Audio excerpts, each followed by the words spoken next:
Hey everyone, welcome. My name is Renee and so glad to be back. This is the second time I'm doing this sort of podcast style format and I'm really liking it. It feels kind of like we are sitting down at a cafe over a cup of coffee or a cup of tea, just having a conversation. I feel this sense of a little bit more freedom to speak in a way that I don't feel when I am in front of the camera. So I hope that you're liking this too. It's kind of neat and I'm really enjoying exploring it. Today, we got some stuff to talk about. Breaking compliance patterns and codependency. So if you grew up in a dysfunctional home, one of the ways that you learn to cope, and if you learned to be codependent because you were met with all sorts of dysfunction and you learned to keep yourself safe by going along with whatever was coming at you, no matter how unhealthy or how painful it was, and you learned to comply. Whatever was asked of you, whatever you saw, whatever you were a part of, even if it was against your will, you learned that you had to comply. Why?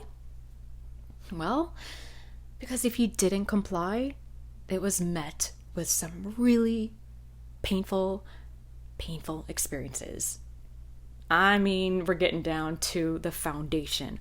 Abandonment, being ostracized from the family, being on the outs, not having that sense of community, not being loved, being criticized, and I mean bad, being judged. And so you learned it's easier to go along than to be consistently met with that pain. And when you get that pain, that level of trauma over and over as a child, you don't have the psychological development to see it for what it is. That's something that you learn as an adult, but as a child, you don't understand. All you know is that home isn't safe, my family isn't safe, and if I don't do what I'm asked, even though I hate it, and even though I'm angry, and even though I'm resentful, that shit is going to get bad. Things are going to get bad. So you learn to go along. Whatever someone says, whatever someone wants, however they treat you, and you learn, I can't hurt someone else's feelings, because if I speak up, because the people that are teaching you this, your parents, most likely, they are very fragile. And instead of dealing with that fragility, what they learned is to project all that pain, all those wounds onto their children. It's sad, but this is what happens all the time. This is the foundation of a dysfunctional family. And so you never were taught how to be strong, how to use your mind, trust your mind. And instead, you were the receptacle for someone else's pain, and then it becomes your pain. Okay, that's the background. Now, what happens is, as an adult, we carry all this crap that we learned, all this garbage, and we may find that in our relationships, with intimate partners, at work, even with acquaintances, even little things, and someone says something that you really don't agree with, or they do something you really don't like, and so what you do is, instead of standing up for yourself, instead of speaking up and saying something contrary to what they are saying or doing, is you hold it in.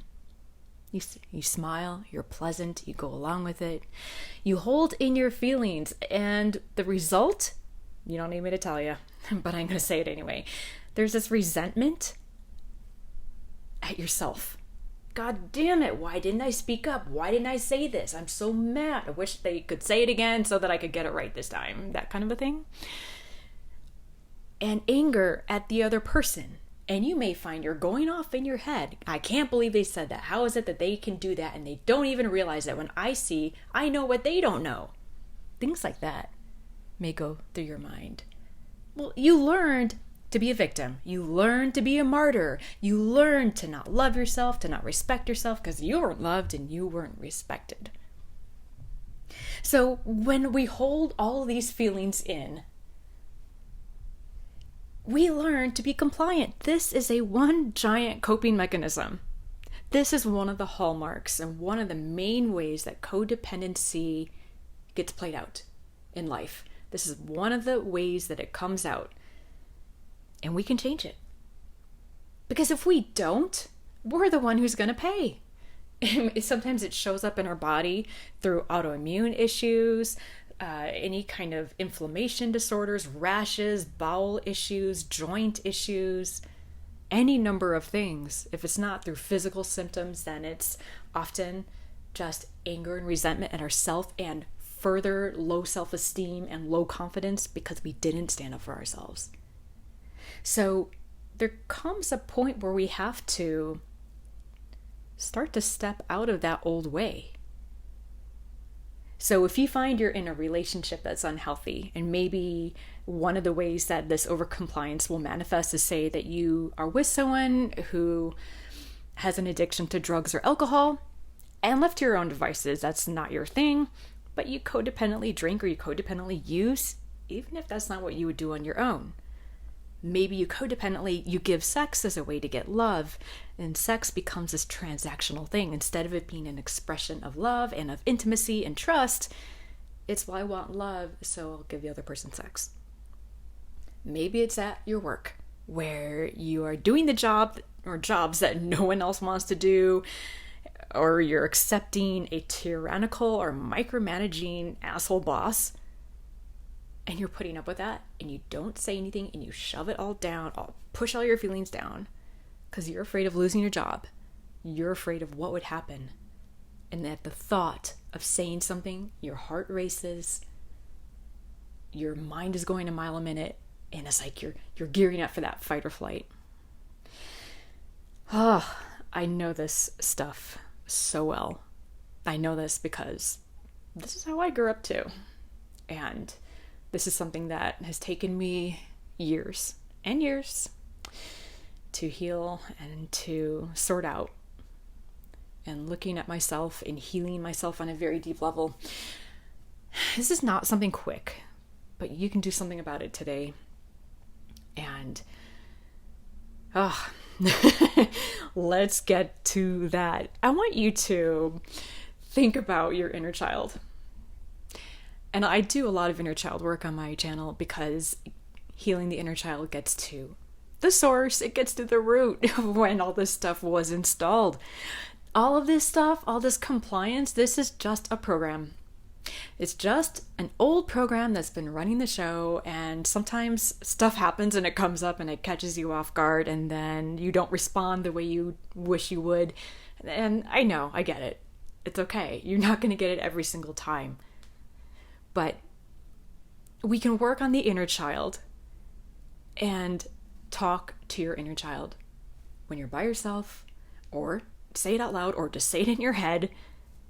Write it down maybe, and tell her or him, you didn't deserve what happened to you. You learned all the wrong things, all the wrong ways of being.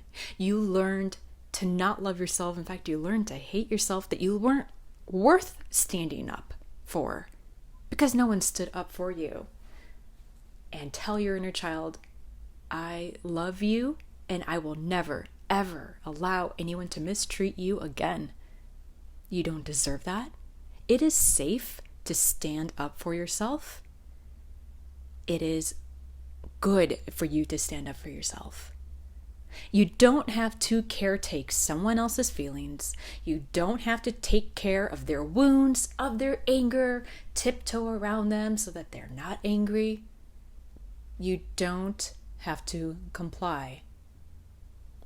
To your inner child, say, what is good and nurturing and loving for you to do is to honor and respect, and to know how valuable you are, and that is worth the being in the number one priority, not somebody else. You learned to sacrifice yourself to caretake someone else. That's the programming. And I am unlearning, unraveling, undoing that programming. because it's not serving me anymore. Tell your inner child, it is safe to stand up for yourself. It is safe to please yourself and make yourself happy first. You are free from the binds of having to take care of others. I want you, for the first time, or the 100th time, to take care of yourself and to let go of any guilt that may follow that. It's not needed. There's no reason for it, because you are worth taking care of you, putting your feelings first, and speaking up. And if someone gets mad, not your problem. What is most important is that you respect yourself. And it doesn't have to be this, I'm not talking about grandiosity and saying you're better than anyone else. I'm just talking about developing a healthy sense of self-respect, maybe for the first time in your life. Tell that to your inner child, all those things. Write some of that down or all of it down. Take a couple things that maybe stood out to you. Say it and repeat it. Tap about it. The root of this is that we got to start teaching ourselves, reparenting ourselves, what we didn't learn as children. And this, like I said, this takes time, but it can heal. This is healing abandonment. It's healing that damn people pleasing. Shame. Shame is the feeling that I am bad. Not I did something bad, but who I am is bad and I need fixing. That's all part of the programming. That's all part of the garbage. And when we clear that out, whether it's through tapping, meditation, affirmations, putting Post-its all around your house, we begin to change that programming through repetition. That's how it got installed, was through repetition. Replacing it with self-love, knowing that you are safe, knowing that you have your basic needs met, and knowing that you are worth being treated well. And don't ever allow anyone to treat you poorly, to walk on you. You are not the doormat. You are not the dirt beneath someone's feet. Not your partners, not your families, not your bosses, nobody. And if they try to treat you that way, you don't have to stick around. And don't stick around. So that's a little bit about compliance and how to heal it. And I really sincerely hope that this has helped. I get it. I know it. That's why I'm talking about this. And it's my mission to help people to heal. So I sincerely hope that this helped you feel stronger, brighter, and more capable of healing this wound. Thank you so much for joining me and for working on this. I give you a big hug and lots of love. Okay, everyone. I'll talk to you soon.